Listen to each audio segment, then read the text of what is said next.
Έλα να πούμε την ιστορία μας. Θα μας πει την ιστορία σου τώρα η μαμά.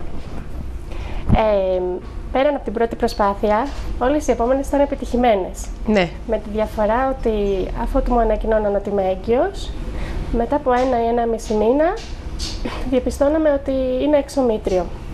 Αυτό συνέβη 2 φορές? Αυτό συνέβη 2 φορές. Την πρώτη φορά δεν έκανα χειρουργείο, αλλά έπρεπε να κάνω μια ένεση για να αποβληθεί το έμβριο από μόνο του, που ήταν επίπονο ψυχολογικά και σωματικά. Και τη δεύτερη φορά που ήταν αμέσως η επόμενη, που πάλι ήταν επιτυχημένη προσπάθεια και έμεινα έγκυος, έπρεπε να κάνω χειρουργείο. Μετά όμως από αυτές τις προσπάθειες και μετά από λίγο καιρό, δεν το βάλαμε κάτω με τον άντρα μου και έτσι τα καταφέραμε και γεννήσαμε τη Δανάη. Κρίστη, είναι πολύ συγκινητικό, το καταλαβαίνουμε και στη φωνή σου και στα μάτια σου ότι είσαι έτοιμη να δακρύσεις. Σε ευχαριστούμε πάρα πολύ που μοιράζεσαι αυτή την εμπειρία μαζί μας. Εγώ δεν θέλω να ρωτήσω τίποτα, θέλω να σε αφήσω εσένα ελεύθερη μόνη σου να πεις ό,τι θέλεις. Το μόνο που βλέπω είναι ότι εγώ αυτό που έχω να πω, εντελώς απ' έξω από αυτή την ιστορία, είναι ότι ό,τι και αν πέρασες, άξιζε το κόπο για να κρατάς τη Δανάη στην αγκαλιά σου. Μόνο πες μας λιγάκι, είπα δεν θέλω να σε ρωτήσω κάτι, πες μας μόνο όταν τότε που δεν την είχες τη Δανάη, δεν την είχες αποκτήσει. Απογοητεύτηκες, είπες ότι θα αποκτήσω άραγε ποτέ αυτό που θέλω? Δηλαδή είχες αυτή την αμφιβολία μέσα σου ή πάντα πίστευες ότι όσο χρόνο και να πάρει, θα κάνω παιδί? Αυτή την αμφιβολία την έχεις πάντα. Την έχεις πάντα. Και φυσικά ενισχύεται ακόμη περισσότερο όταν η προσπάθεια δεν πετυχαίνει και έχεις κάποιο εμπόδιο.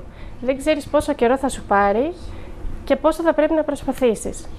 Όλες οι γυναίκες όμως πρέπει να προσπαθούν, γιατί υπάρχει και η τεχνογνωσία και από τους γιατρούς και από όλη την επιστήμη και όλο το team που μπορούν να σε βοηθήσουν.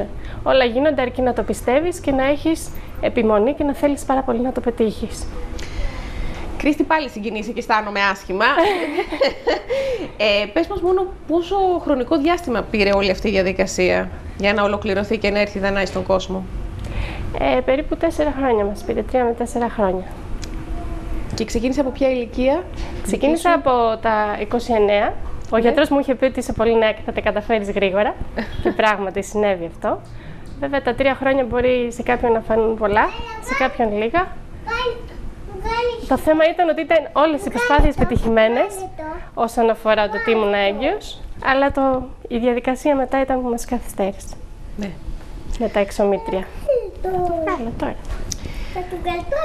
Τώρα που έτσι η Δανάη έχει μεγαλώσει και πέρασαν τα χρόνια, τι σου θυμίζει πια όλη αυτή την ιστορία? Δεν θες καθόλου να θυμάσαι το επώδυνο κομμάτι και στέκεσαι μόνο στην χαρμόσυνη είδηση που έμαθες ότι όλα βαίνουν καλώς, γιατί η τελευταία εγκυμοσύνη που ήρθε στον κόσμο η Δανάη?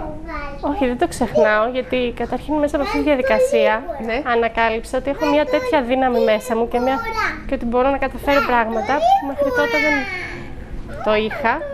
Δεν είχα κάποια άλλη δυσκολία στη ζωή μου μέχρι τότε, ευτυχώς. Και δεν θέλω να το ξεχνάω, είμαι πολύ περήφανη γι' αυτό. Μπράβο. Και για την οικογένεια που δημιουργήσαμε με τον άντρα μου. Και δεν θέλω να το. Κρίστη, σε ευχαριστούμε πάρα πολύ. Χρόνια πολλά και πάλι, να το χαίρεσαι στο αγγελουδάκι σου. Μην κλαις, παιδί.